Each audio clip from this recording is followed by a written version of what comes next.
News Radio KMAN weather.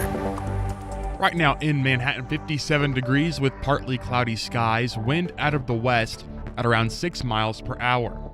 Tonight, 20% chance of rain mainly before 11 p.m. After that, mostly cloudy skies and a low around 35, wind gusting as high as 25 out of the northwest.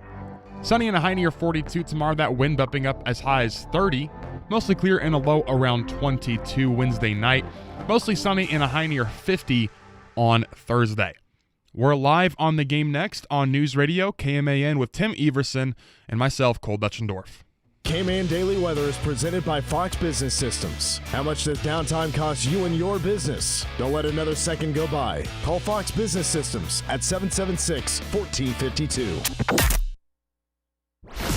The following is an exclusive presentation of News Radio KMAN, your home for K-State athletics. It's game time. This is The Game on News Radio KMAN.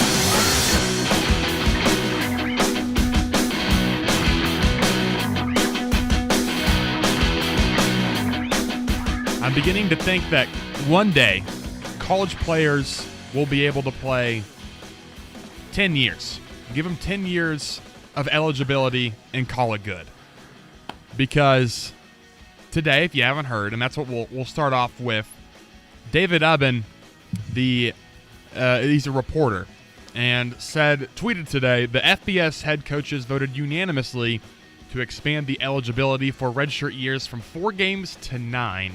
This is just a recommendation that will be put forth to the Division I committee. Tim, we'll talk about that a little bit later on. Before we get into the biggest K-State news of the day, and that is the crown jewel has come to the transfer portal class of 2026. We'll go over some non-K-State news from the Royals from Kansas City. We got some news to talk about with Kauffman Stadium. Mitch Fortner will name a Jabroni of the Week live from Junction City High School as he gets prepared for Manhattan and Junction City rivalry matchup tonight on News Radio KMAN. We'll also go over what K-State still needs to add in the portal, and then Mitch will continue to give his thoughts on the crown jewel of the K-State recruiting class. Welcome into the game, Cole Dutchendorf in studio, Tim Everson across the glass. And that's the first thing I wanted to do, Tim, is get your thoughts on what I just went over from David Ubben, and I'll give a few more details and then let you give your take on it.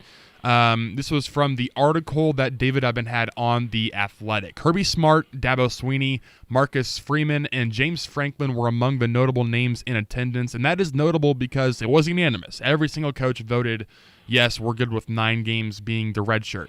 Entering the meeting, there was optimism among coaches that the meeting would conclude with a recommendation that players get 5 years to play 5 seasons of football, doing away with red shirts and waivers. That did not reach an agreement. We do know that the current eligibility rules remain in place through at least the 2026-27 season. Look, in general, I think it's fine. Like, I think that 4 games is a little, it's maybe not as much as maybe you would want. I don't know if 9, because at that point, just do 5 seasons, right? If it's 9 games, that's 75% of a season. Just give everyone 5 seasons, and just that's it. And if you get hurt or whatever, you have 5, 4 to play 5, whatever you want to do. That 9 just seems like a weird number. I'm curious about how, if it does get approved, does it, are we going to have to go to K-State's roster and go back to the players that played more than 4 but less than 10? Good question. If not, I'm sure there's going to be some lawsuits. I imagine they would have to. And so then that just as we're just over the COVID hill of this is about the time that those players are about gone. Quickly, someone find out how many games Avery Johnson played in his freshman year.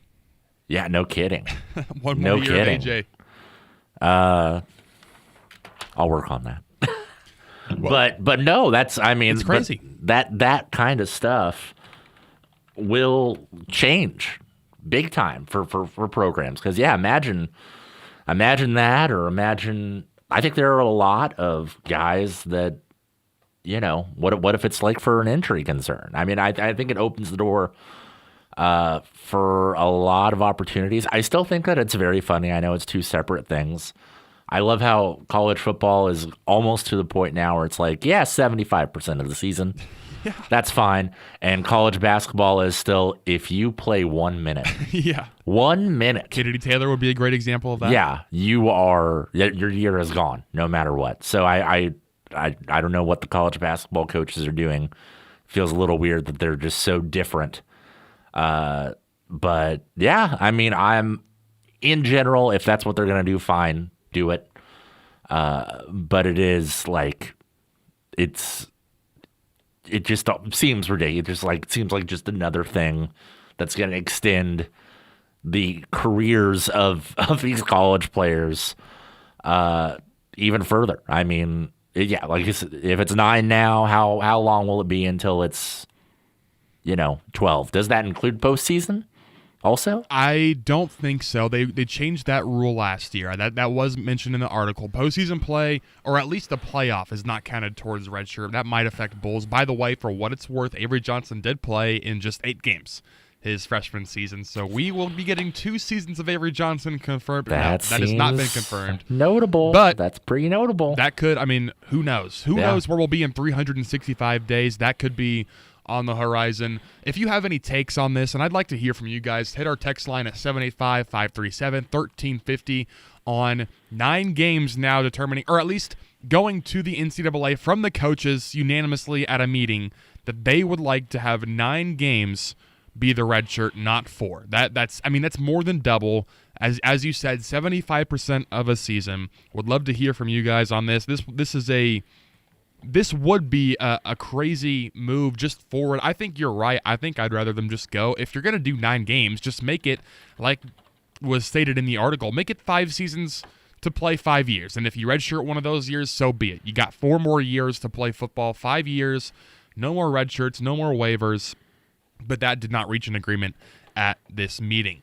One thing I also want to talk to you, Tim, before we get into the portal news of the day, or really of late Monday night is probably the more accurate way to put it. I want to ask the question that we're going to talk about with Mitch later in hour number 2. You will be taking off early. So what, in your eyes, if you can give me one position group, where is one place that you would go that you still would feel better if K-State picked up a couple more players in the portal? Well, I mean, the guy that we're about to talk about, that helps out what would have been my number one. Spoiler if you haven't heard already, but defensive end is about to get a huge bump. I would say aside from that, I feel good in a lot of places. I wouldn't mind if they found another really, if they got a high caliber linebacker to kind of add to that group. I think that would be, it's not like an absolute need, but I would take it. I think that almost any position group defensively, you could probably add another guy, a talented guy with experience, and it would help. And then on the offensive side, maybe you get one more offensive lineman if there's someone out there, or offensive lineman, or if I don't want a middle of the pack guy, but if you're able to get like a guy that would end up being a top 3 receiver, a needle mover, then that would be that. It would be offensive line, a good wide receiver, or a really good linebacker. I think would be, if it's out there, definitely worth grabbing. That's Tim giving you a preview of the conversation that Mitch and I will have at the top of the 5 o'clock hour. What does K-State still need to address in the portal? And again, if you want to hit the text line at 785-537-1350, we'd love to hear from you as well. Well, as you mentioned, it's going to be an edge out of the portal. This was late last night, as you said in your article. K-State fans tucked under the covers were, sleepy-eyed and ready for maybe a warm glass of milk and a chocolate chip cookie. And along the pipeline comes Wendell Gregory, and this is one of, if not the biggest portal addition for K-State, not only this year. I mean, you could go back a couple of years. You could say guys like Dylan Edwards, based on how Jerron Tibbs looked last year, you could say that's one of them. But in terms of industry ranking, and I don't know, maybe is this the biggest get out of the portal that K-State has had since its existence? Probably. I don't know enough to say that for sure, but I don't even think that. I think that Dylan was. And that was more of like a big four, good but not K-State's great. Yeah. program, as you got a guy back that had committed to you originally, Kansas guy, very highly touted coming out of Derby, and then obviously just had the talent factor as well. Obviously didn't work out amazingly. But this is a huge get for K-State. This is a guy who, coming out of high school, was the 26th best edge, 22nd best player in Georgia, a top 200 player nationally with a 4-star industry ranking. He committed to South Carolina immediately out of high school, redshirted his freshman year, just played in 2 games, had 1 tackle, and then transferred to Oklahoma State in the transfer portal last year. He was the 20th best edge in the portal, 154th best player overall. And then we're talking about the Big 12 Defensive Freshman of the Year. With the Pokes, we're talking about a guy who led them in sacks. He led them in TFLs. One thing I will say with the sacks, he had 4 total. 3 of them were against UT Martin, so I do want to be it wasn't like spread out against 4 games. 3 games were against the worst team that they played all year, but still, leading Oklahoma State in tackles, you can guarantee that he would have been a focal point in the scouting department of each and every single team that Oklahoma State went up against last season. He also defended 1 pass, forced a fumble, and had 27 tackles total. This is according to Kyle Cox, who is a writer for Oklahoma State blog Pistols Firing. He said that Gregory was one of the most mourned losses in the transfer portal for the Cowboys. We're talking about a player with 3 years of eligibility, came into the portal as the 4th best edge, 16th best player overall, according to On3. This is a stud. This is a guy who has a ton of talent. It's a guy who has a lot of experience left. And also, it's a recruiting win for Coach Klein and the newly assembled defensive staff and Taylor Brad over there. This is a guy who visited places like Texas Tech and Wisconsin and Texas. Alabama was supposed to have a little bit of interest as well. So this is a huge get for a position that you are 100% right. You're looking at the defensive end position a heck of a lot differently right now than you were 24 hours ago. Yes. Sorry about that. No, it's all good. Yeah, no, absolutely. I think that it's huge from the fact that, number one, a talented guy. I think that even like the stats that we have for him don't even tell the full story, because how many guys were you having to scheme up against whenever you played Oklahoma State? I mean, let's just Not be very many. You know, I say that also realizing the fact that this is the 4th Oklahoma State player that K-State has added. That's not lost on me. But look, it's a guy with 3 years of eligibility left. Ended up 5th in the Big 12 and tackles for loss last year. That's massive. And it's a guy that's just kind of scratching the surface, and you bring him in to K-State, and a guy like Buddy Wyatt has a track record of developing guys like that to kind of take that next step. And now you kind of have your marquee guy, and when you have a marquee guy like that, that's also going to open things up for maybe your Jordan Allens, your Travis Bateses, maybe some of the other new portal additions. There we go, additions. There we go. We got there at that position. So it's massive. And another school that you mentioned, of the schools that K-State beat out, you're seeing a lot of Missouri folks upset that they missed out on. And anytime you can make them mad, exactly, and that's probably just okay. It's just gravy at this point. So huge. You kind of wondered, at least I wondered, with the kinds of guys they were bringing in, lots of high upside, but maybe not a lot of stats on paper guys. You were wondering if they were kind of saving their powder for a little bit for some bigger grabs kind of later in the process. Obviously, we saw Joshua Manning last week. That's a notable one. And then with Gregory here, that's, bringing in guys who you can see the success that they've had on paper. A guy like Jason Prevard is another example of that. Is huge because you're not just counting on upside and development. You actually have proof. Hey, this guy did it at this level where basically in this conference and had success as a redshirt freshman, and now we're going to get a chance to build on that as he's getting into some of, as he gets, better and better and better. It's great. And for what it's worth right now on the On3 website in the transfer portal, they have now K-State as a top 20 class. And that would be good for 4th in the Big 12 with Texas Tech on top, not only in the Big 12, but also in the nation. A reminder, Tim, and for the audience, this is a defensive line that in turn, both when you take into account graduation and the portal, it's going to look almost completely different from last year. Ryan Davis is gone. He went to Baylor. Chidi Obiazor and Toby Osensami both at Indiana. Malcolm Alcorn-Crowder at SMU. Asher Tomaszewski is in the portal. He is not committed anywhere just yet. And then you look at 3 guys who graduated in Cody Stufflebean, Damian Ilalio, and Uso Sayamalu. It's a completely different defensive line, and you have guys who you think are probably going to take that next step. You mentioned 2 of them. Jordan Allen, you would think, is going to be one of those guys. Travis Bates is another one of those guys. But then you have a lot of unproven players, either players who have never played at the Division I level or have played minimal snaps at the Division I level for K-State this last season.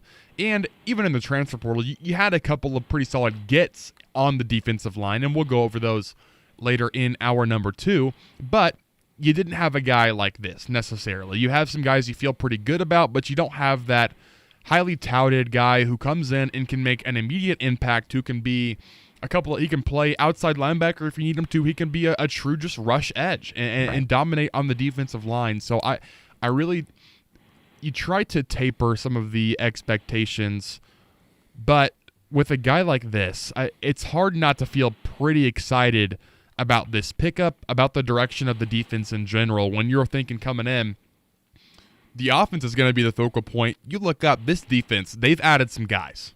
Yeah, absolutely. Absolutely. I mean, proven guys that are going to come in and fill the spots of some guys that you lost. Did you add a linebacker to the caliber of Austin Romaine? Probably not. But I think you feel good about the guys that you have coming back from there, and with some of the guys that they brought in, like Mekhi Mason, can fill those gaps relatively well. Defensive line, it has to start there if you want a good defense. We saw that with the schools that were most successful last year, Utah, starts in the trenches. BYU, and especially Texas Tech. Yep. In the trenches. You got to have those guys. You got to be able to disrupt the backfield of the other team. If you don't have that, you're going to be in trouble. And that's just going to make having that be a potent factor is just going to make the back end of K-State's defense even better.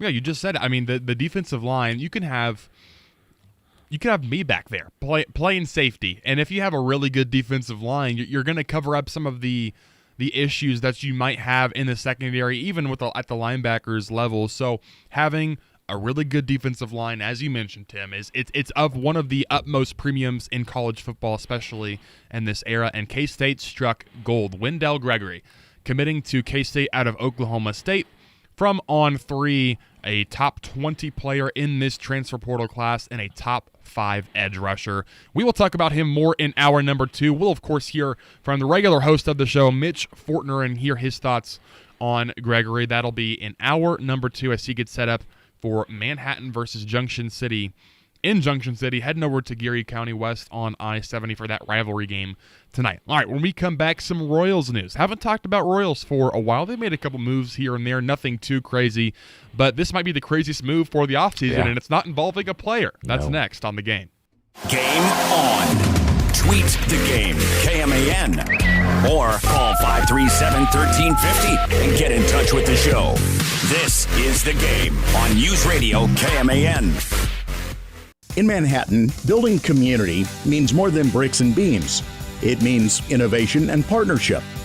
At McCown Gordon Construction, we deliver feature-focused solutions to projects that shape our region. From advanced research labs to vibrant education, healthcare, and community hubs.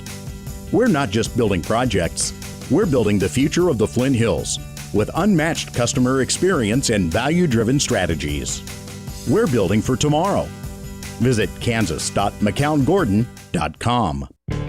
Central National Bank reminds you to be hyper-vigilant about scams. You don't want to lose your entire holiday gift budget to fraud. If you do find a suspicious transaction, come into any Central branch. Your holidays will be happier and Christmas will be merrier if you keep your money away from scammers. Central National Bank, money for life. Member FDIC, money for whatever since 1884.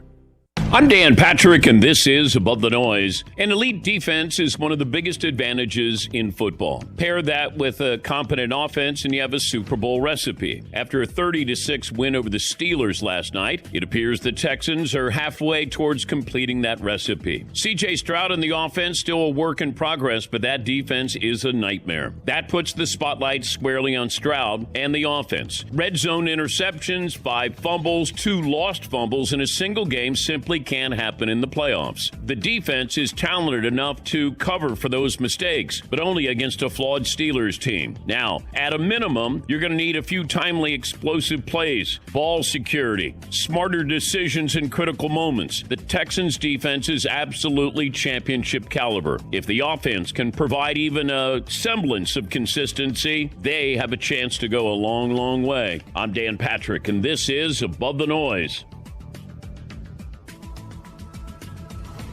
The new year brings new health goals and wealth goals. Protecting your identity is an important step.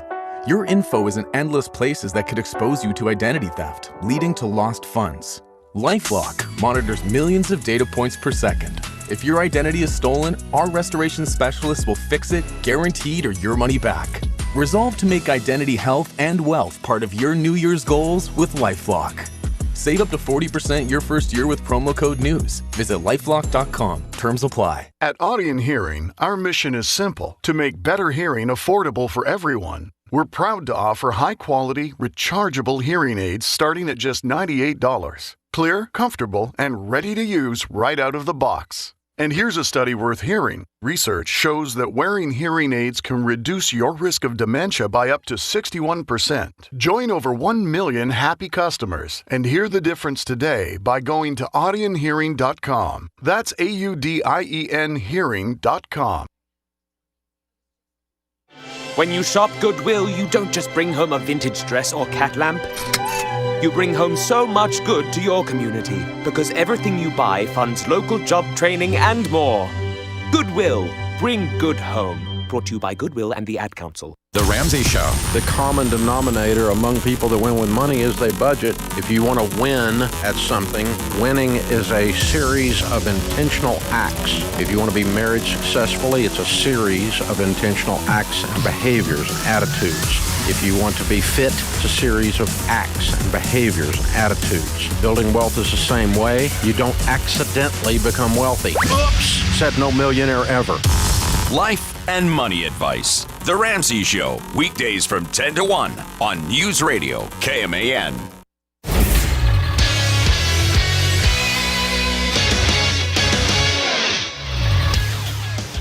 I'm Cole Betchendorf with the Game Sports Update brought to you by Bottle Cap Sports Bar. Late Monday night, Kansas State coaches added perhaps the highest caliber transfer portal addition of the class so far. Former Oklahoma State defensive end Wendell Gregory, the Big 12 Defensive Freshman of the Year last season, is making the short trip north from Stillwater to Manhattan, according to reports. The sophomore edge rusher was a 4-star prospect out of high school and a 4-star transfer portal target.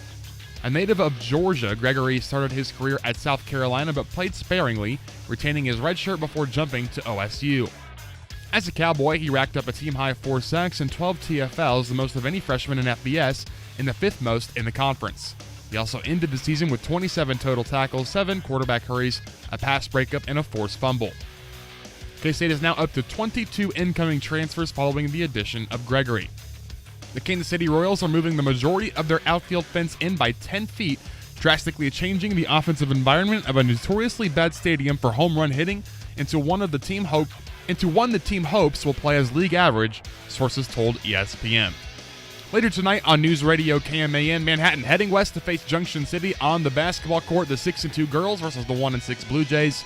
7-1 boys versus 4-3 Junction City. Pregame at approximately 5:45.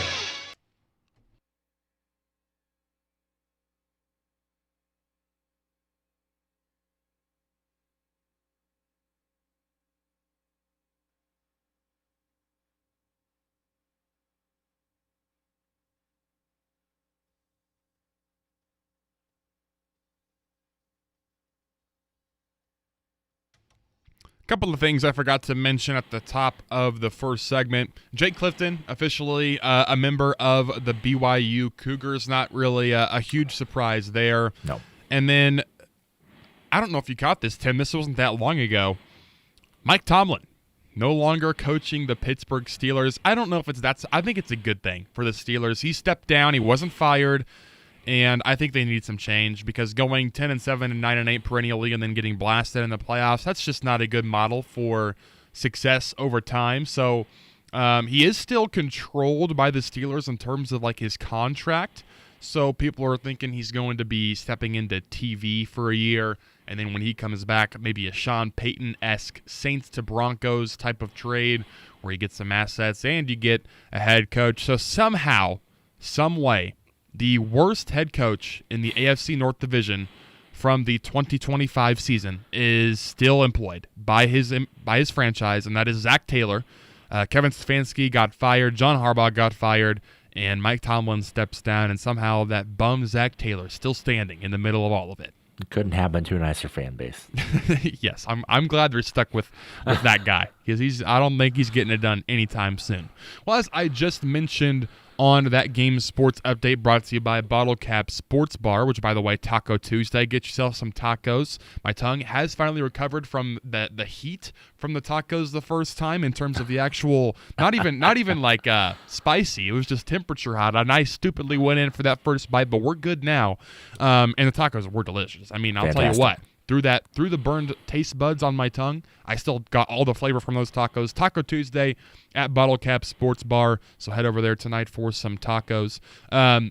Just mentioned in the sports update, the Royals going to be moving their outfield fence in. Pitcher's Paradise, no more at the K. A lot of this is going to be coming from Jeff Passan, ESPN's Jeff Passan. He had the first report on this. I don't know if the Royals have officially announced this yet, but like the MLB has pushed this on their social media accounts. It's on their website. Like this is happening, I believe, for all. I think they're having some kind of a press thing this afternoon. I believe that makes sense. Yeah.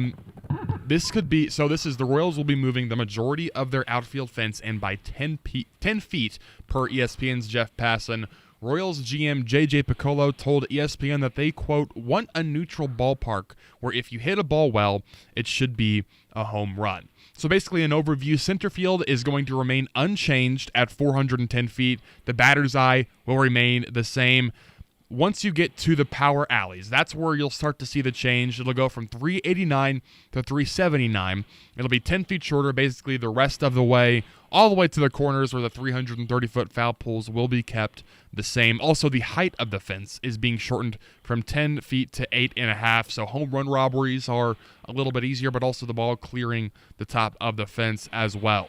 The front office believes that since home runs are so difficult to hit in Kauffman, it actually changes the approach of hitters, whether consciously or subconsciously. Piccolo said that the more neutral it is at home for the hitters, the better success that they think, the better success the GM the front office thinks that the Royals will have overall. So interesting way to think about it. I think it'll be interesting to see what kind of impact this has on Kauffman. It's been a notoriously it's a hitter friendly ballpark in terms of the outfield is massive. I believe it's the second biggest to just Coors to Coors Field for the Rockies. But home runs are pretty difficult to hit in Kauffman Stadium. So doing this, bringing them in closer, I mean, get ready to learn Bobby Witt 40-40 seasons very quickly. Vinny Pasquantino going to be hitting 50 home runs a season pretty quickly. So that's a little bit to look forward to for the Royals for the upcoming season. Yeah, speaking of Vinny, I don't know if you saw his That's his exactly tweet. what I was going to pull up next and read that off. Super interesting perspective by him. Obviously, he's about to, well, I hope for our sake, I hope that they get it resolved before arbitration, but he's about to head into arbitration over, what, $500,000? Yep. Yeah. Whatever.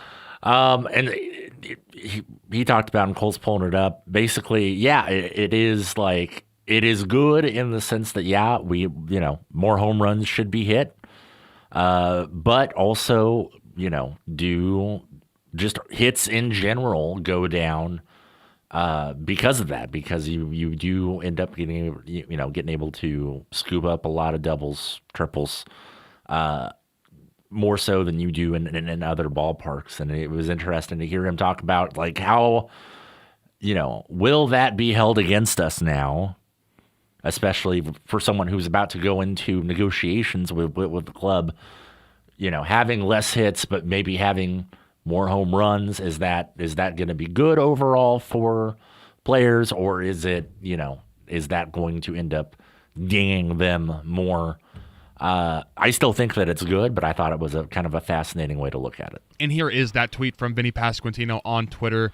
I'm not going to read the beginning of it, just talking about explaining his thought process. I'm very curious how this is going to play out in multiple ways. And honestly, mostly from a data perspective, this hits close to home because I'm about to go into a room and hear how awful I am at arbitration. Yes. The K was the 6th most hitter-friendly ballpark according to the Park Factor. Will moving the fences in make this better or worse? Hitters like hitting at the K because the visuals are nice, but everyone also agrees it's been a pitcher's park forever. What this means is that you can't hit cheap homers. That's literally all a hitter saying a park is a hitter's park or not means. But the data firmly supports it being a hitter's paradise because you can get more singles, doubles, and triples. Will the park factor actually go down if it's more of a neutral park because there will be less triples, even if there is an uptick in home runs?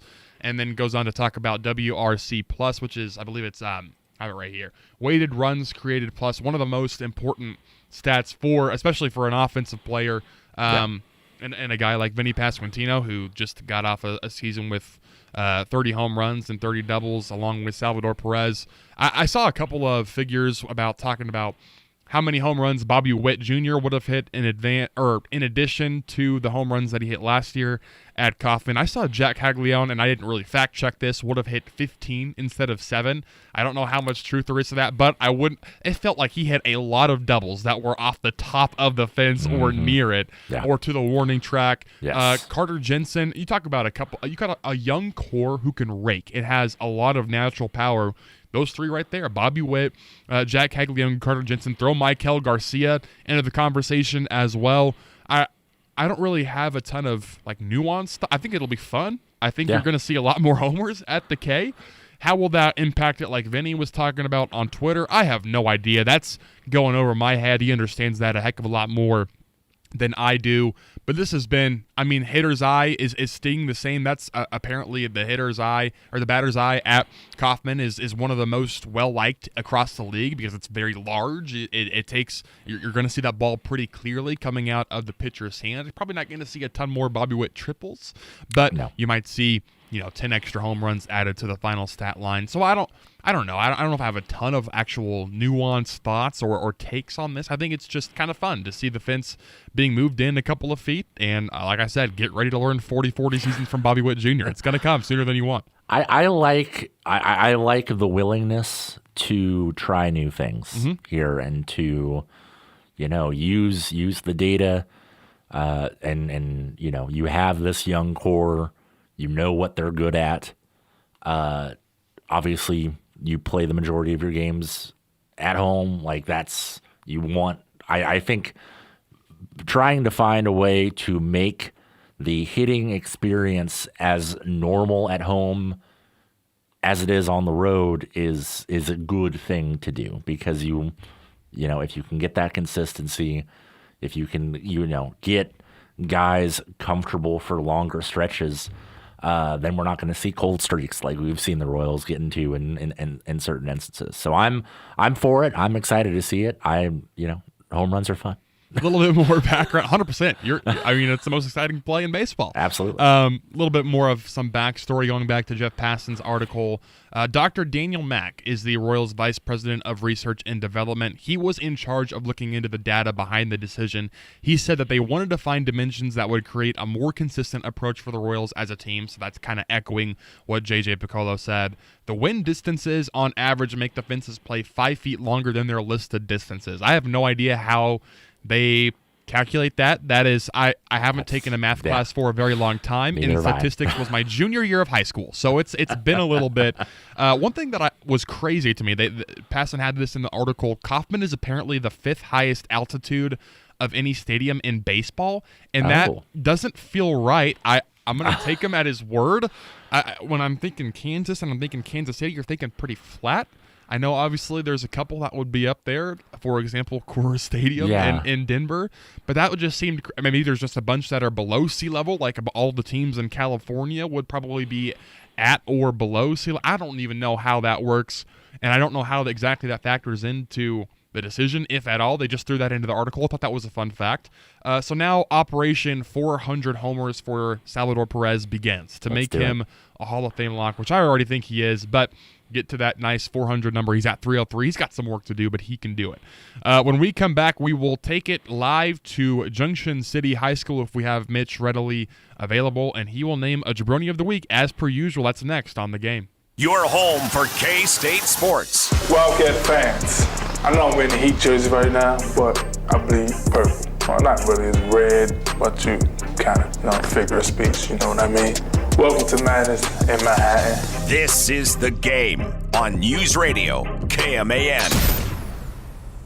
The Wildcats are gearing up for Big 12 battles you won't want to miss. Catch both men's and women's basketball all season long as they take on the best of the Big 12 right here at home. Don't miss a minute of the action. Get your conference play tickets now at kstatesports.com/tickets. The Wildcats are gearing up for Big 12 battles you won't want to miss. Catch both men's and women's basketball all season long as they take on the best of the Big 12 right here at home. Don't miss a minute of the action. Get your conference play tickets now at kstatesports.com/tickets. Hi, this is Carrie Hall. My wife Lauren and I are senior citizens like many of you. We've had a Blue Cross and Blue Shield Medicare policy for the last 10 years. Medicare Advantage and Medicare Supplement plans all across Kansas, with many with zero or very low premium. Call today 866-692-3077 or online at bcbskansas.com. We pride ourselves on being your hometown carrier. We're Main Street, not Wall Street. Not available in Wyandotte or Johnson County. Come on home to West Loop and Manhattan's West Side. New Century Bank. Faith gives us life. Rockin' K's. Rockin' by the Bill. Mr. K's Cafe and Bar, celebrating 15 years of serving fresh and inspired food. Visit some old friends, discover some new. Come home to West Loop and Manhattan's West Side. When severe weather rolls in, every second counts, and we're here to keep you ahead of the storm. Count on us for the latest alerts, live updates, and real-time tracking to help protect you, your family, and your property. From heavy rain and damaging winds to hail and dangerous storms, we'll guide you through the changing conditions and keep you informed when it matters most. Powered by Candlewood Veterinary Clinic, Manhattan Wrecker, Hummel Tree Service, Tallgrass Windows, and Ozone Roofing. Chris Mack here to help you beat the books with Westwood One Sports. After last night's dominant performance in Pittsburgh, the Houston Texans will head to New England. While they may not get the gift of two defensive scorers, and the Patriots may not get the half-dozen sacks they had on Justin Herbert, you can't ignore that both of these defenses are more than capable of putting their clamps on Drake May and C.J. Stroud. I'll be on the under of 40.5. Bet smarter and beat the books. Download the BetMGM app today.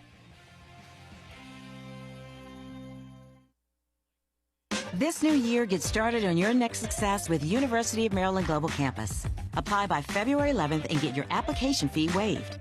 An accredited state university, UMGC offers online and hybrid classes, along with more than 135 degrees and certificates in fields like business, cybersecurity, healthcare, and more. Gain the skills you need to achieve your career goals. Get your application fee waived through February 11th. Learn more at umgc.edu. Certified to operate in Virginia by Chef. Nobody had to tell your grandparents not to drive while using their typewriters. Why should it be any different for us kids and our cell phones? Distracted driving was the cause of more than 3,000 deaths in 2022. Come on, we're smarter than this. Let's put down the phones and focus on the roads. Drive safe, everybody. Don't drive distracted.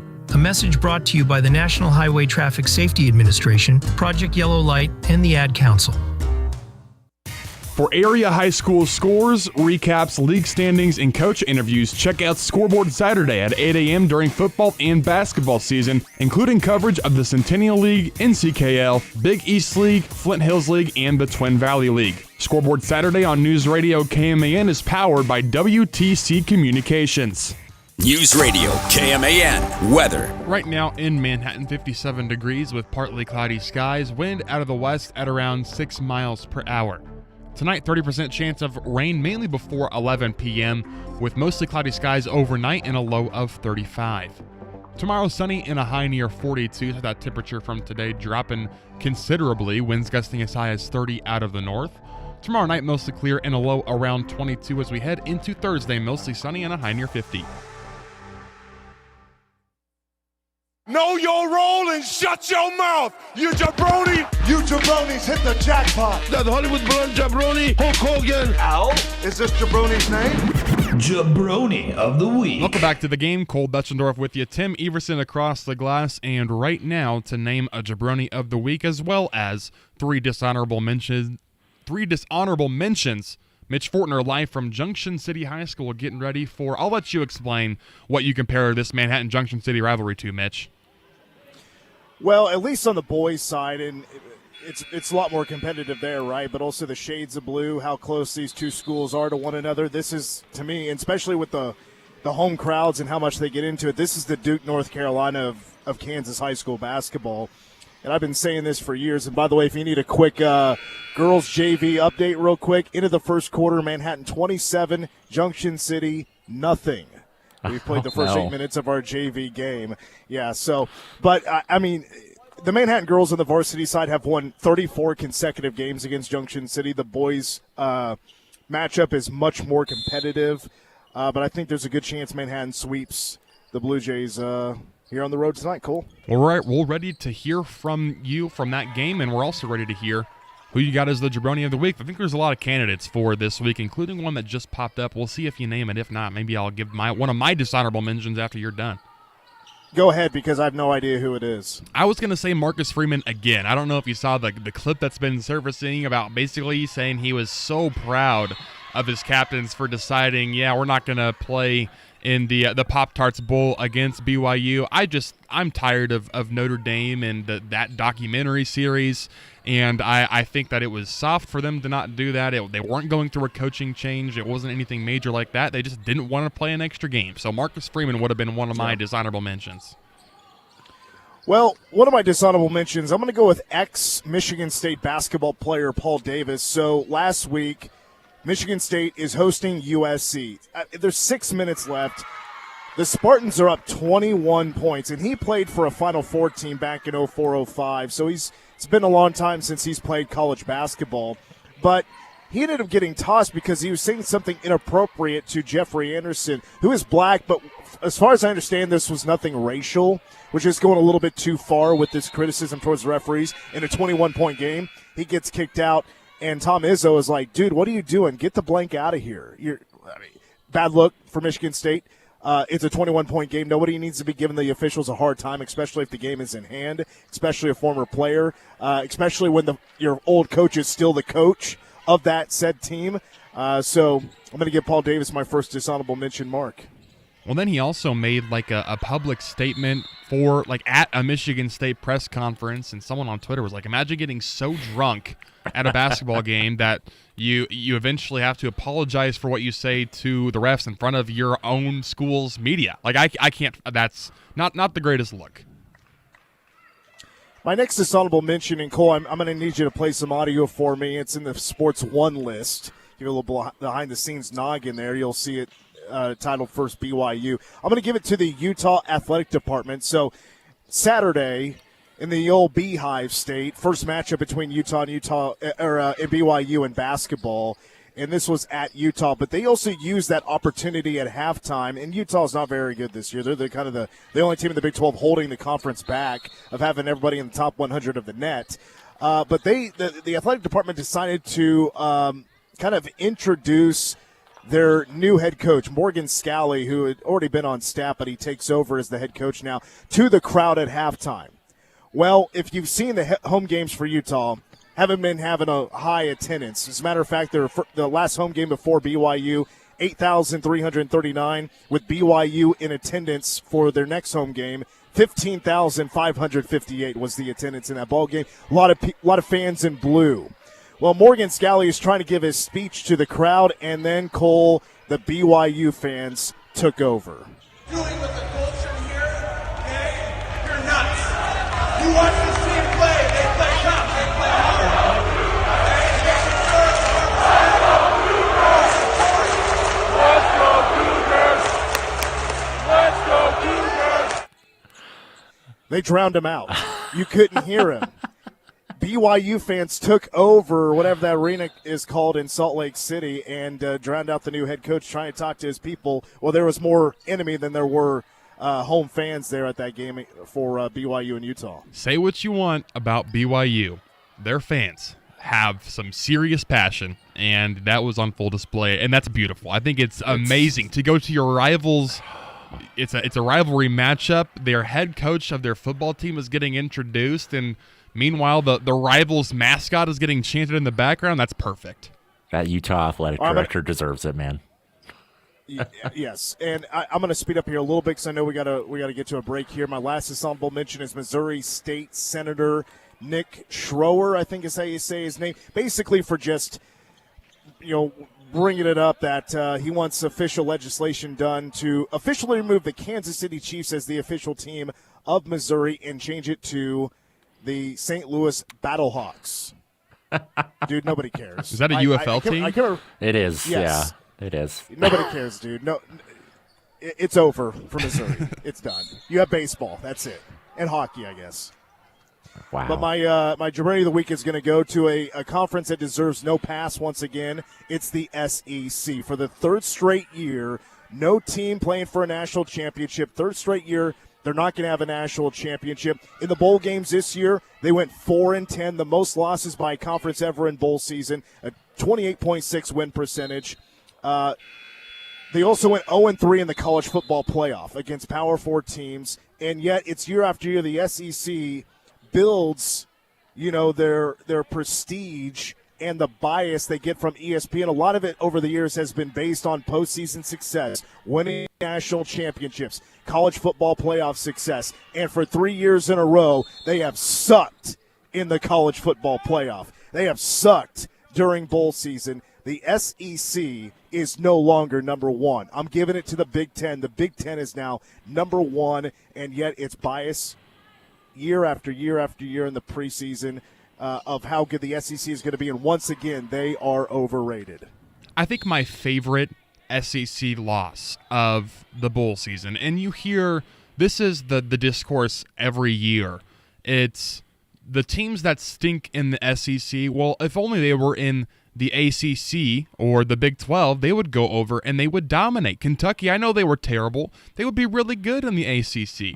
I know Mississippi State was terrible. They would be fantastic. Well, as chance would have it, Mississippi State got into a bowl game. They were facing off against a team that wasn't great in ACC play. Wake Forest was not a great team. I don't know. I don't have it right in front of me. I don't know what they finished in the ACC, but they weren't good. And Wake Forest beat them. Yeah. They beat them by 2 touchdowns pretty handily. They won that bowl game. So maybe, just maybe, all of the claims about our worst teams would pants your best teams were just slightly over-exaggerated. It just means more. It just means more. I think Let that's me fitting. add this as let me add this real quick, and I don't want this sounding like I'm just saying, the Big 12, yada, yada, yada. I mean, the Big 12 stinks as well in the college football playoff. The Big 12 has one win all time in the CFP, and that was, the Saviors, TCU, getting that win over Michigan in the Fiesta Bowl, that crazy game, and then they get blown out in the national championship game. But since then, the SEC really hasn't done anything in the college football playoff. And say what you want about bowl games, but they're still going to use that. If they would have gone 10-4 instead of 4-10, obviously that builds into next year about the hype of the SEC, but they've been using it for years anyway. So I would just imagine that would be the case. So don't let that happen anymore. Just keep that in mind as we move into next season. There's a couple of teams in the SEC doing right now a pretty solid job in the transfer portal. One of them is Lane Kiffin. I would say Alabama would be the other one, and then maybe Auburn. But really, other conferences and other teams are just as competitive than the SEC is. Texas Tech is one of them. What Matt Campbell has done right now at Penn State has been a pretty decent job. So don't give the SEC, if anybody is doing this anymore, just assuming they're always going to be good and all this stuff, that has obviously now changed over the last 3 years. The Big Ten, let's give them their props. They are on top.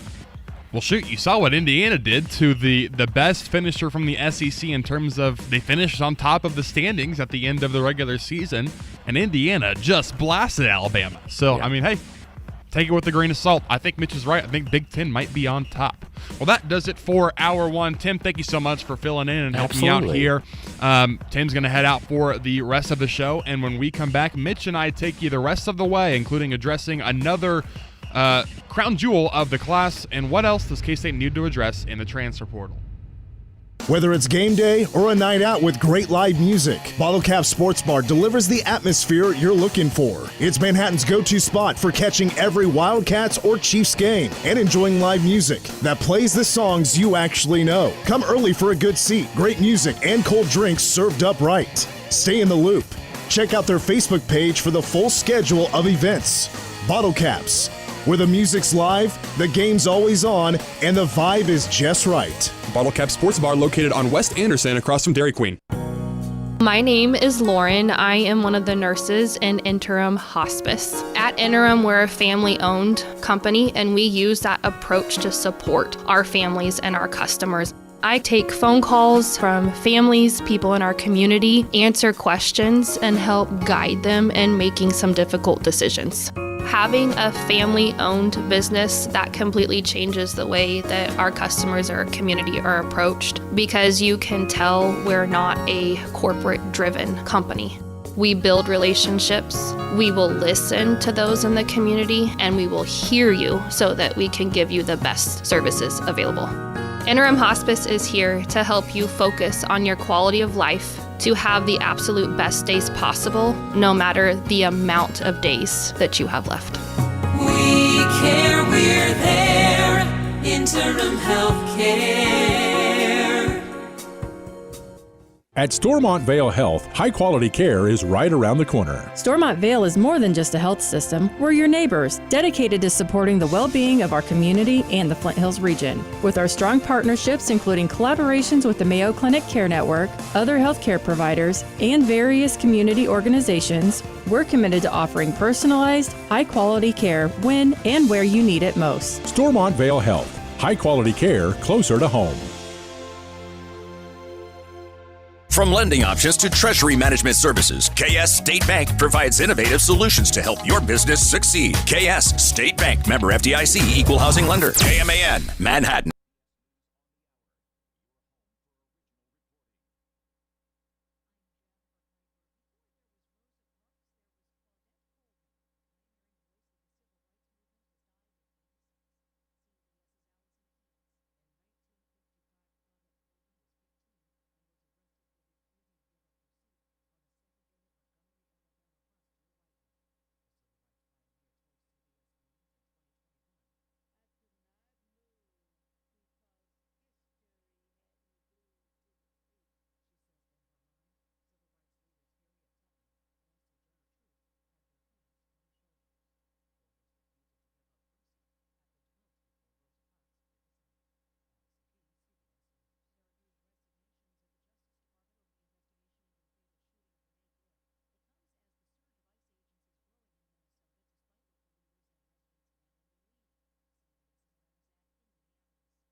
News Radio KMAN weather.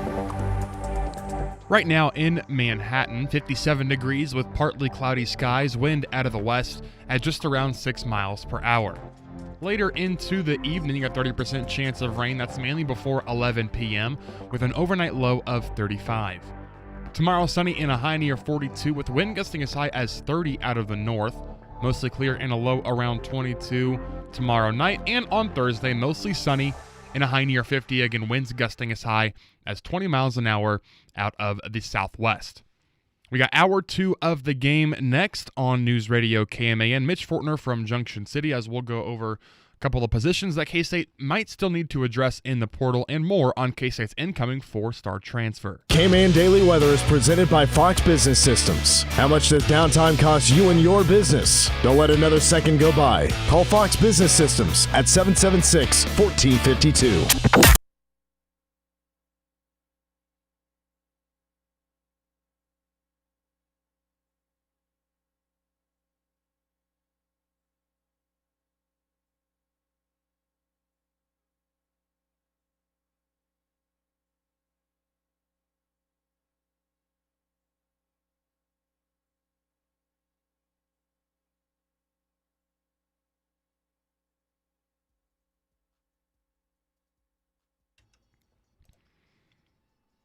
Swag Surfing brings us back on hour 2 of the game after work, as Mitch calls it. Cole Betchendorf with you, flying solo in the main studio for now as Tim Everson has departed. But live in Junction City, Mitch Fortner across the glass, across the radio waves, really is the better way to put it. And Mitch, I don't know if you were listening along to CBS News there. I think this story on the reporter who's basically just given Liam Cohen a pat on the back, I think it's the biggest non-story of all time. What have you thought about? Have you seen this story?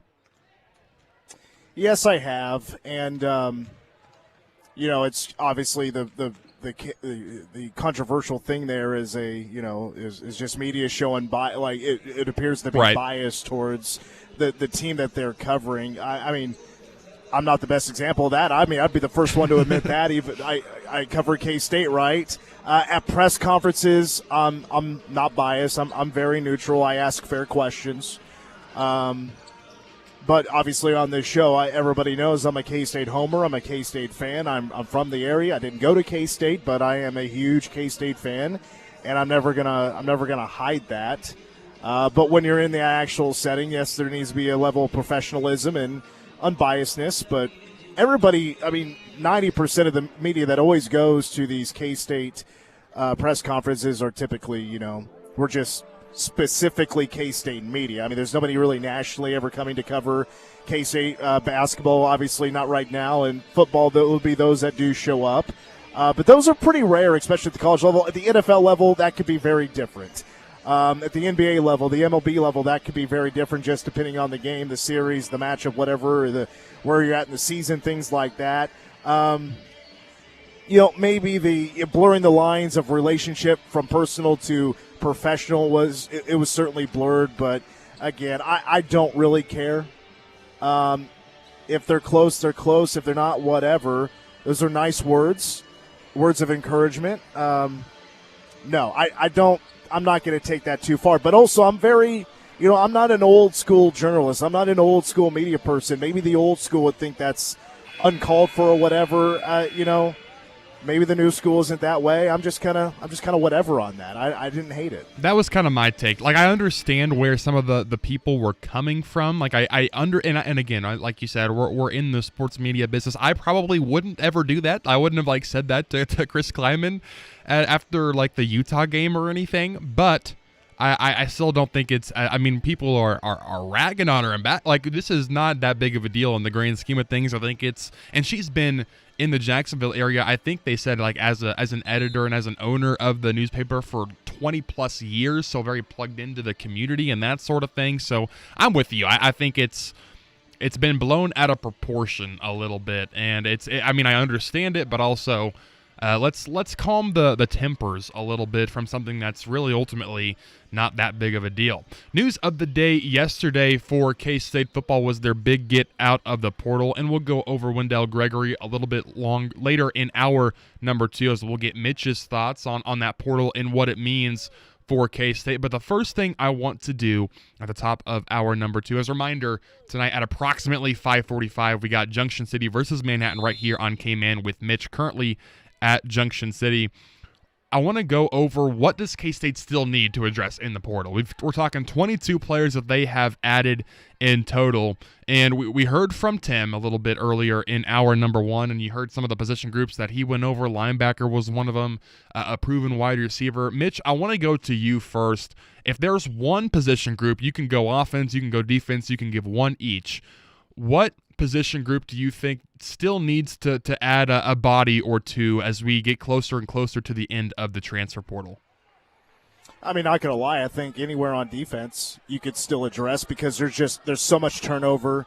I mean, I wouldn't be surprised if K-State goes anywhere and everywhere, depending on how many more spots they need to fill, how many more guys they need in the portal based on visits and things like that because, you know, even though the transfer portal now winding down, when it comes to guys getting in there, I believe it's closed now, right? Yes. Whenever that was, that, you know, there's still guys looking for homes. I mean, like the Wendell Gregory thing, like you're not going to find another top 100 player probably. But the way, I mean, K-State is, you could say either wanted to or just had to recruit.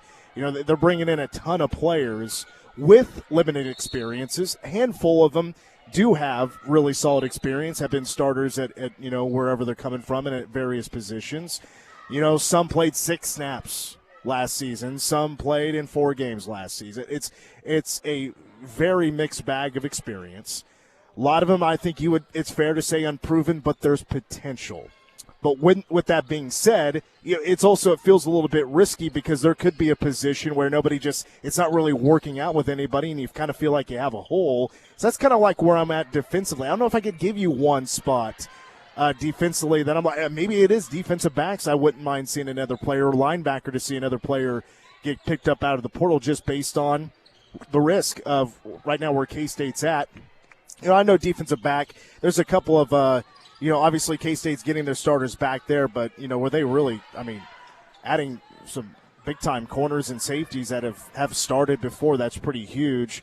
But maybe linebacker is one of those spots. You know, defensive line, I don't think you could have enough help there, especially with K-State maybe not having the numbers they would have liked this past season. There's going to be some big turnover there. Offensively, I hear Tim where he's saying that, you know, maybe a proven wide receiver. I'm just not sure who's really available right now this late. Running back, maybe, but if I were to pick a spot, probably offensive line. I don't think you can have enough offensive linemen to prepare for this next season. If you're going transfer portal, which K-State's already added, I believe it's 4 now. I'd have to go back and double check where K-State's at on that list. I believe it is 4. Let's see, Adams, Morris, Jones, and Morley. Okay, so yeah, it is 4. I wouldn't mind another player there, but it's just, you know, with Wendell Gregory being a top 20 player, you're not going to really find anybody else like that. That was K-State's one guy that they're going to get, which we'll talk about about him here in a little bit. But that's their one guy that they're going to get that you could probably say is a very high 4 or even very close to be 5-star type of player out of the transfer portal. So it's going to probably have to be more guys that have, you know, not bad numbers, good numbers, can build upon that, or just somebody with a lot of potential to come out of the transfer portal, which, of course, it's going to still leave K-State as kind of a question mark on how good they're going to be in 26.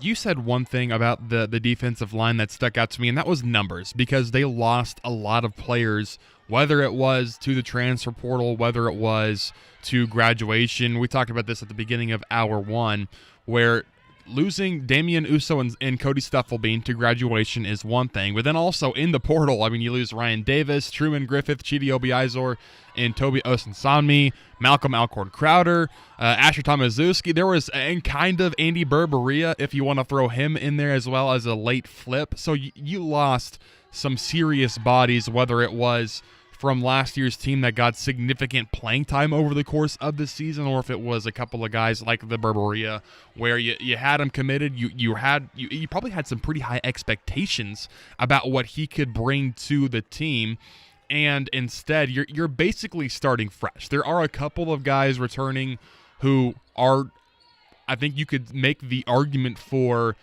are needle movers, and guys who are back who got significant playing time last year that will be very important for this year. Travis Bates would fall under that category. Jordan Allen. You could throw Holden Bass in there a little bit. I don't know if there's anyone I'm forgetting. Those would be the three returners that stick out in my head.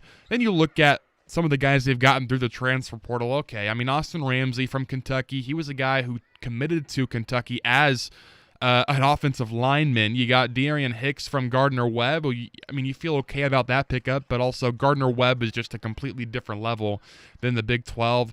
The one, as obviously last night's big news, the bomb drop for the K-State transfer portal season, Wendell Gregory, that's a huge get in the grand scheme of things. You got a Big 12 add in Kamari Burns. That could be a big one, and then Jaden Bryant. But overall, I think you could still use a guy or two, whether it's just depth. And again, going back to the same thing you said, Mitch, numbers feels extremely important on this defensive line when you just lost a ton of players and a ton of talent. So if they can get a guy or two more on the defensive line, I think that's where I would start if I was looking at this roster as a whole. I think adding, at least one more player, it doesn't hurt anything. And also on the offensive line, both lines, adding another player doesn't hurt anything.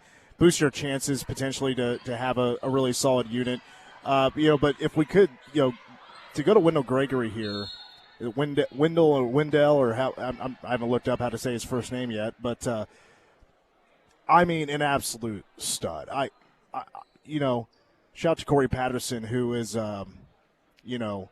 has he kind of already turned into the one of the prized pickups for Colin Klein when it comes to hiring, coaches, assistant coaches, which I'm not even sure if this was just directly linked to his recruiting or not, but, he does come from Oklahoma State.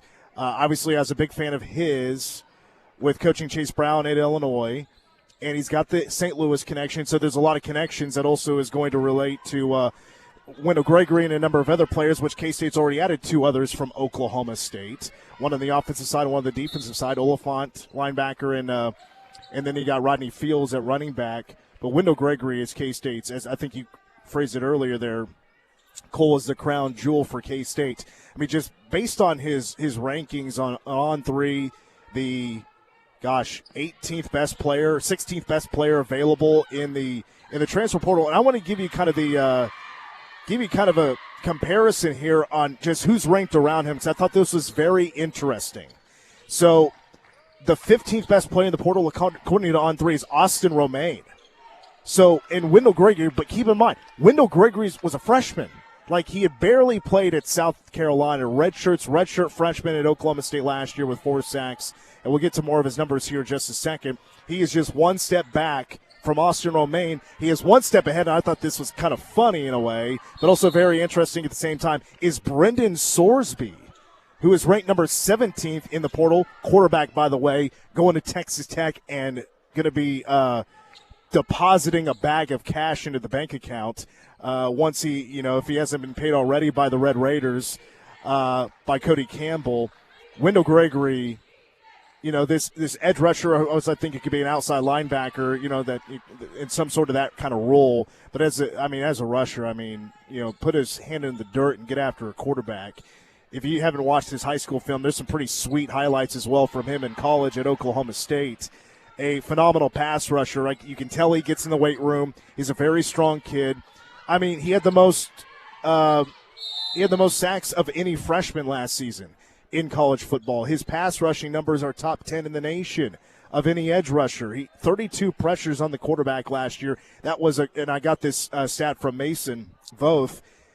Top 10% of all edge rushers in college football last season with 32 pressures. And you're thinking, man, Oklahoma State, how are you not better than this? K-State and some of the others across the country are starting to clean up with some of your best talent. Yes, K-State is getting some of the best talent from a bad Oklahoma State team last year, but just because they went 0-9 doesn't mean they don't have a few key pieces that would be better off going somewhere else, especially with the coaching change and the recent success, which had been none at Oklahoma State. But according to Pro Football Focus, the 13th best edge rusher in the Big 12 when it comes to, the stats and the overall grade. You know me with Pro Football Focus. Some stuff I like, some stuff I don't like. The pressure that he brings on the quarterback. He had 3 sacks against UT Martin in their first game. I mean, you want to talk about a splash by a freshman right out of the gate is pretty incredible. This is a kid that I think is going to test the market every year, which I don't blame. But this is a pretty monster get for K-State. I wasn't quite sure after K-State missed on Trey Richardson that I didn't know if they're going to get a really, really, really, really solid player out of the portal. I didn't know if they were going to splurge, if they were going to recruit that way, get a player or two at that level. I'm a little surprised about this pickup, and it comes out late. And based on what we had heard about where he had visited previously, which I know, he'd visited some big teams. Alabama had some interest late there, it sounds like.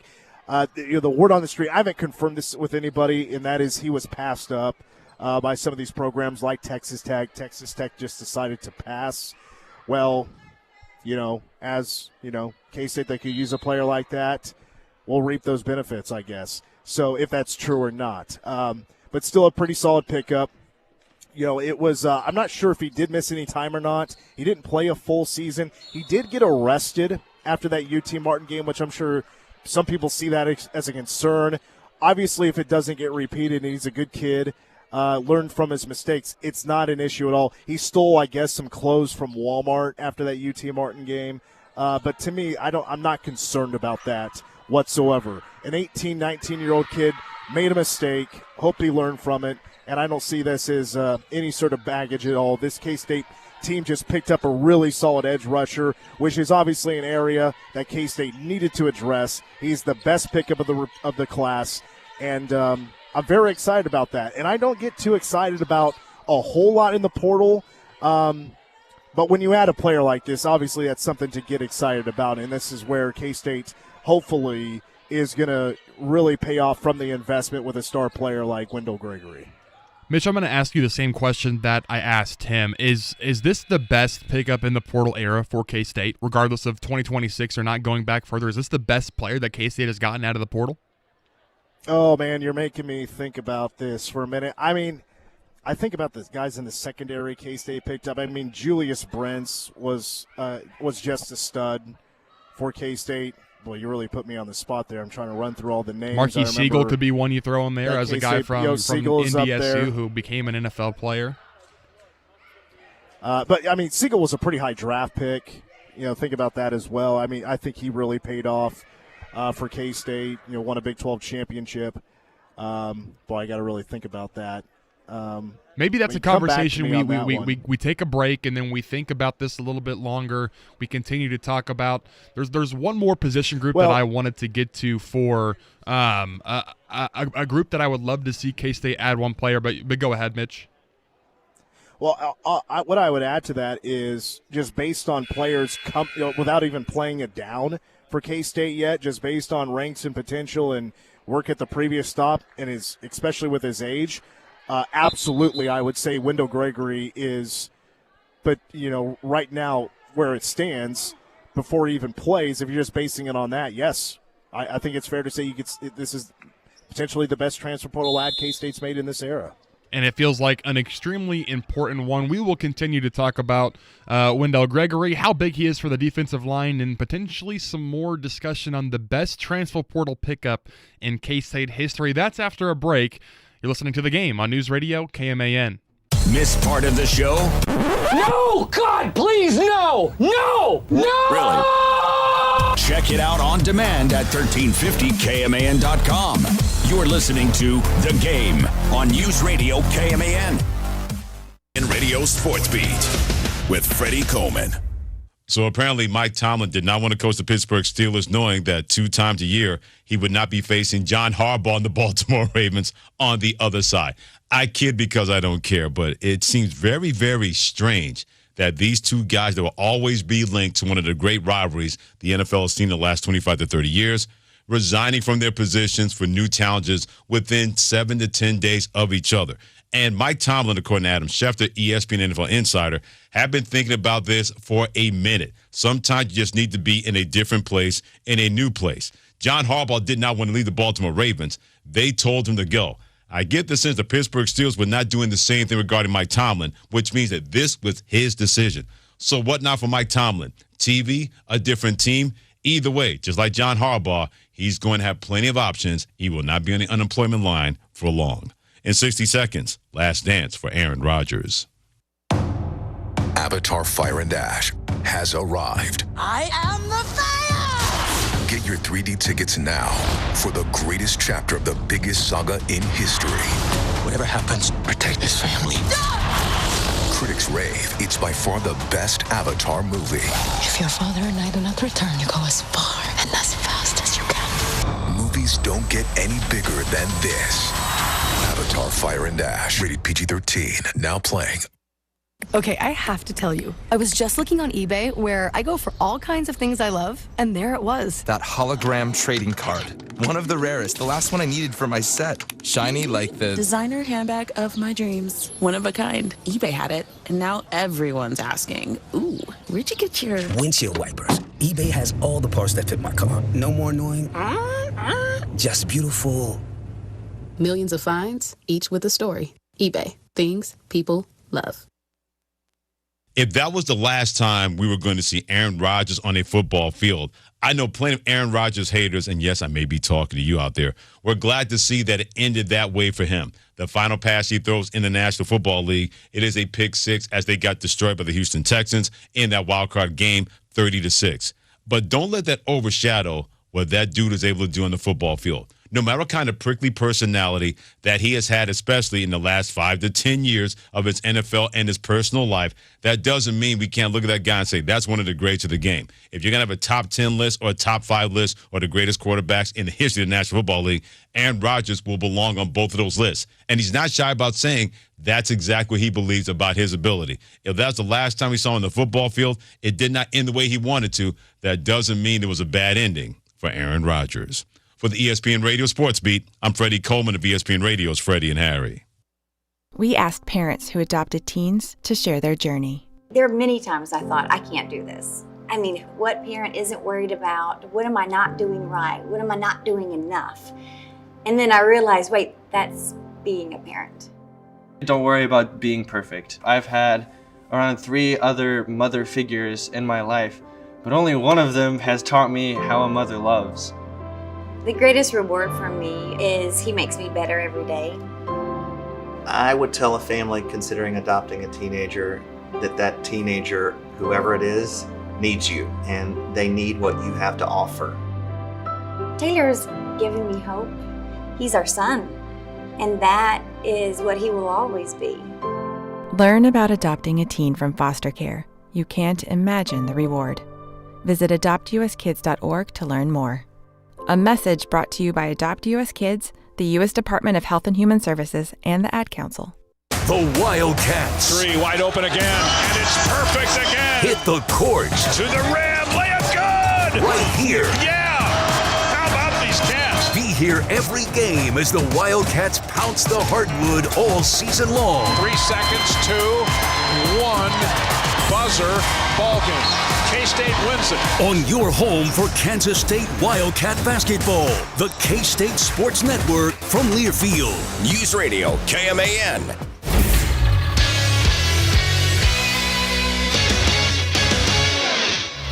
I'm Cole Butcherdorf with a Game Sports update brought to you by Bottle Cap Sports Bar. While many Kansas State fans slept late Monday night, Kansas State coaches added perhaps the highest caliber transfer portal addition so far.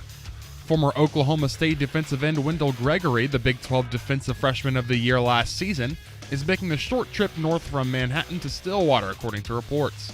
The sophomore edge rusher was a 4-star prospect out of high school and a 4-star transfer portal target. A native of Georgia, Gregory started his career at South Carolina but played sparingly, retaining his redshirt before jumping to Oklahoma State. As a Cowboy, Gregory racked up a team-high 4 sacks and 12 tackles for loss, the most of any freshman in FBS and the 5th most in conference. K-State is now up to 22 transfers following the addition of Gregory. The Kansas City Royals are moving the majority of their outfield fence in by 10 feet, drastically changing the offensive environment of a notoriously bad stadium for home run hitting into one the team hopes will play as league average, sources told ESPN. The decision comes after years of discussion by Kansas City's front office about tinkering with dimensions and months after the organization commissioned its analytics department to find a middle ground between the fly bowl dead zone of Kauffman Stadium and other stadiums where home runs soar at extreme rates. Rivalry games tonight on K-Man as Manhattan heads west to face Junction City pregame coming shortly.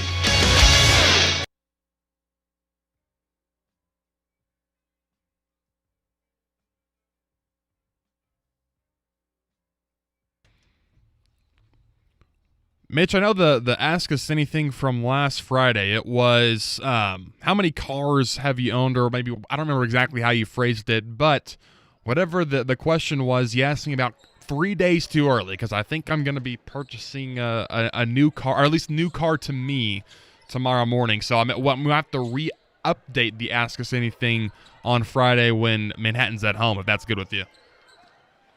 What was the ride? What'd you choose? It's a 2018 Nissan Sentra with like 83,000 miles on it, so it's going to be by far the newest and the least used car that I will have ever owned in my life, because that Corolla that I had first was passed down to me from my grandparents. So it'll be weird to have a new car. It'll be weird to have a car that has powered locks and windows. Like I still have a crank window on the Mazda 3, so it's going to be a new era for me for sure. It'll be strange to be able to unlock my car from across the parking lot. I'm gonna have to get used to it.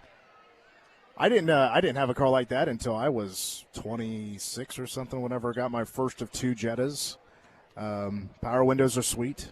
Yeah, I didn't have even cruise control until I had my Jetta. Never had cruise control, never had power windows, nothing. I was really slumming it for close to a decade of driving, which, by the way, this JV game just went final. Manhattan 87 and Junction City 24. The final scores, so the varsity team's getting ready to warm up, and not long from now we'll be starting pregame coverage of Manhattan High Hoops and Junction City.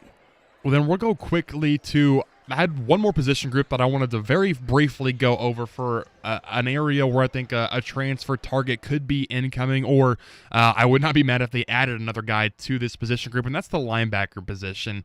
Another piece of K-State news, I don't know if it was earlier today or as late yesterday, Jay Clifton is officially heading to BYU. You lost a couple of other transfers. Obviously, the most important of those, Austin Romaine, heading to Texas Tech. And then also you lose Des Purnell to graduation. There were a couple of other ones. Bo Palmer was also a graduating senior last year, I believe. Zach Whittingberg along in that group as well. But the biggest two by far, Austin Romaine and Des Purnell. And I really liked the Makai Mason pickup. I think that's going to be one that has some high upside. We talked about him, I believe it was last Tuesday when K-State added him from the portal. And then Jacoby Oliphant, I think it's Oliphant. I think that one is another high upside one too. And speaking of Oklahoma State transfers, a guy who is huge. He's extremely physically gifted when it comes to just his build. I think he's 6'4".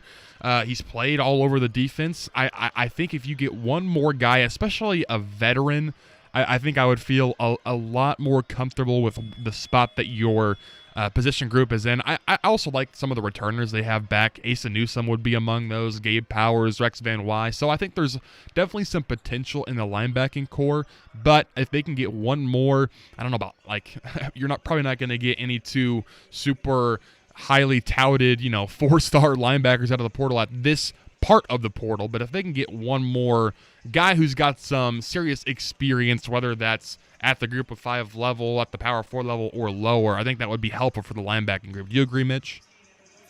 Yeah, I think it'll be tough at this point. We'll see. You never know. And again, like I say, especially when your portal recruiting is winding down, it feels like there's always a couple of surprises.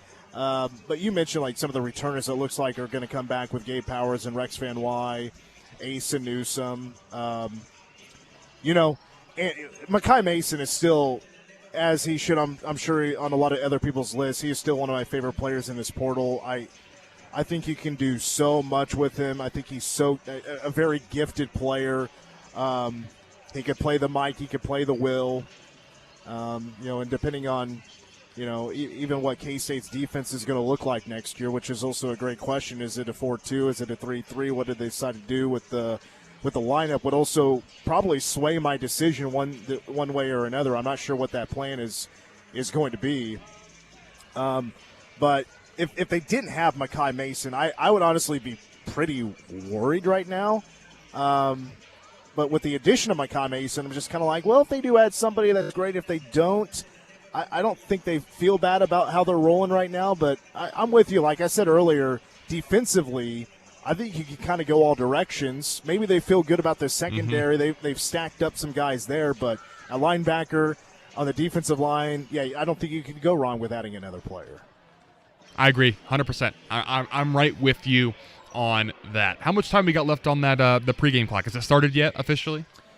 We are about 12 minutes away from pregame coverage. Okay, then officially started. We are going to step aside based on where they set the clock. Go ahead.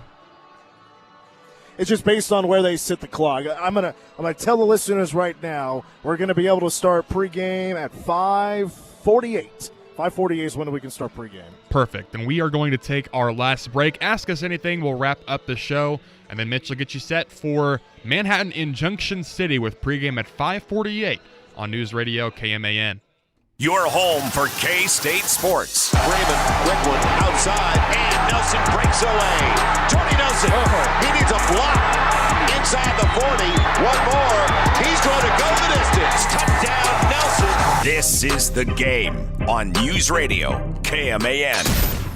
At ESB Financial, we think it makes sense to pay you. That's right, get paid 5.04% annual percentage yield on balances up to $20,000 with our free Kasasa Cash checking account. We'll even refund your ATM fees nationwide, and the best part is there's no monthly service charges or minimum balances to keep. All you have to do to earn your rewards are a few simple things each month. The best part? These things make banking easier. Visit esbfinancial.com to learn more. Special terms may apply. ESB Financial, member FDIC, equal housing lender.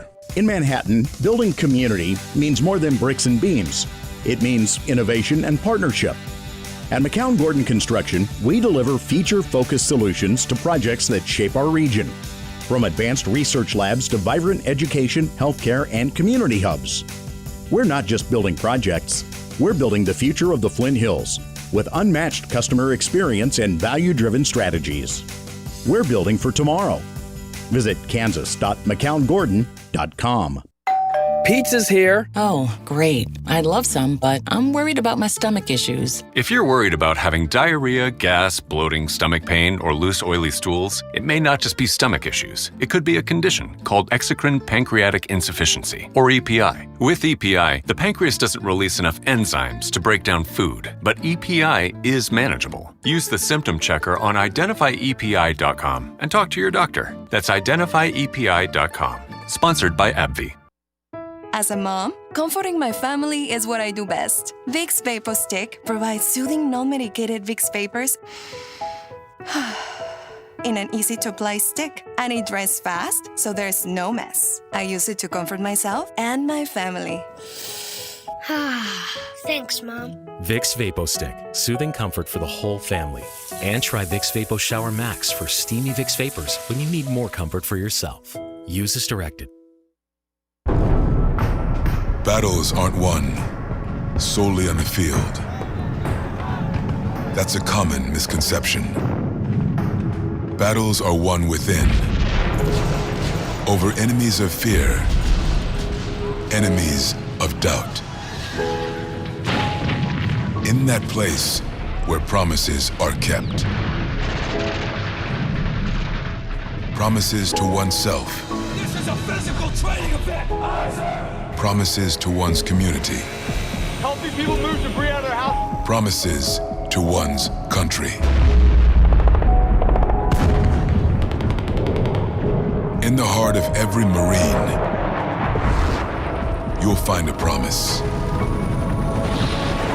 A promise forever kept.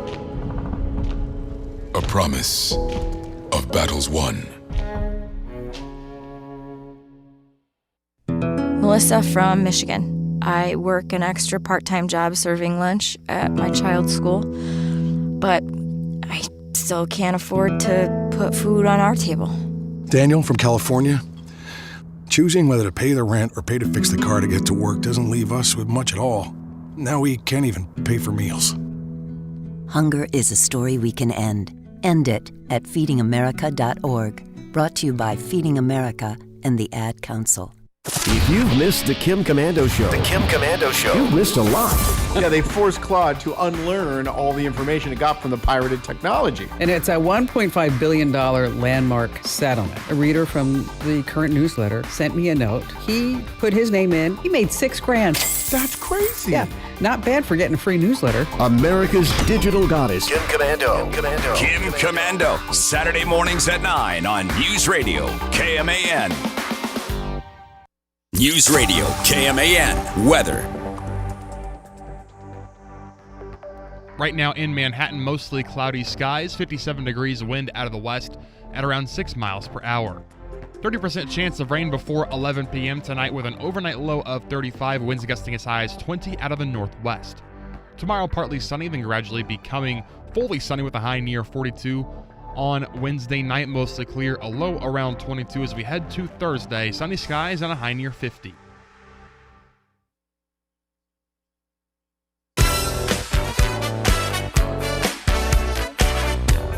Well, Mitch, I thought it fitting. We're getting set for Manhattan and Junction City. Fantastic, fun rivalry game.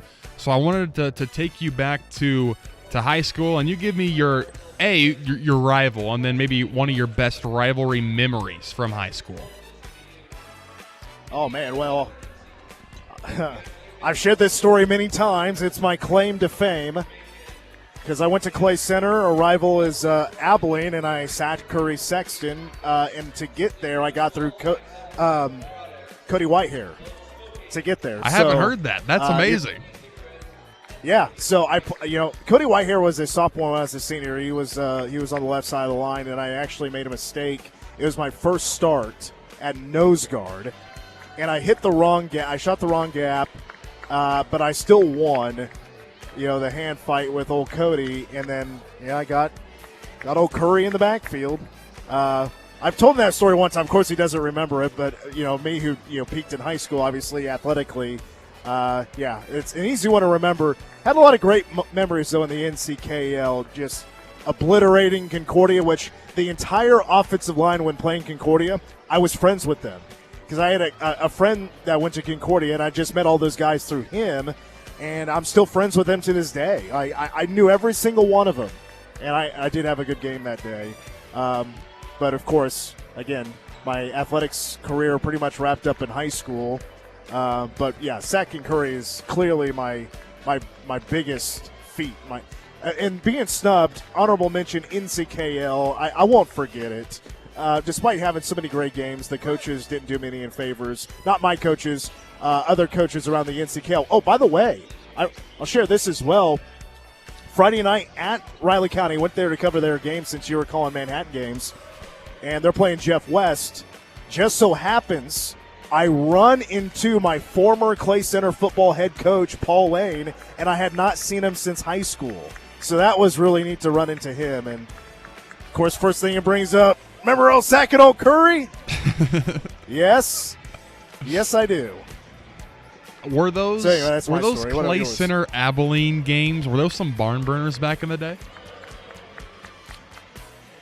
I remember we lost to them by 1 point. On a BS, we had the ball, we're driving, fourth down, there should have been pass interference, and they picked up the flag, which was, still to this day, I can't believe it. Ever since then, I've just hated referees. Wrestling is where Clay Center Abilene have probably their most heated rivalry. I see. Football and basketball can go back and forth. It can be lopsided, but in wrestling is where those two schools are known for wrestling. I think that's fair to say. My rivalry story comes on the tennis court. In Heston's biggest rivals, Halstead, they didn't even have tennis, so I never really got to do anything. But the only other team in the Central Kansas League that was ever good at tennis was Smoky Valley. So my sophomore year, was the first year that I was on varsity. I played the same dude 3 times over the course of the season from Smoky Valley. And I wasn't that good my sophomore year. I mean, we're talking second team singles, so not anything too special. But the first time I beat him was 8-3. The second time I beat him was 8-3, and then it was me versus him with the winner going to the state tournament. That was what was on the line, and I beat him again. He only got 3 games again. So I am a father, I like to say, because I made that guy my son 3 separate times in my sophomore year.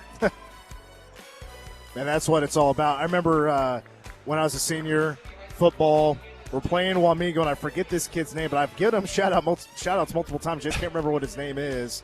But he was a running back, and he was, and still to this day, the biggest trash talker I've ever seen. He would always, gesture and talk trash to the opposing fans. And the cockiest player I've still ever seen, and I blew him up in the backfield one day. It's probably my second favorite play. That felt good. Never heard from him again.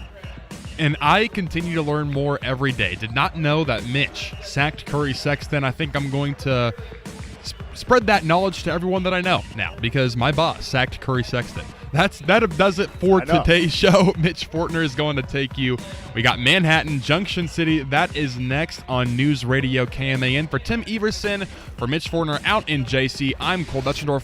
Full 1 hour tomorrow on News Radio KMAN.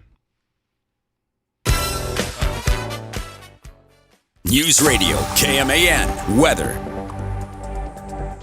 Right now in Manhattan, mostly cloudy skies, 57 degrees, wind out of the west.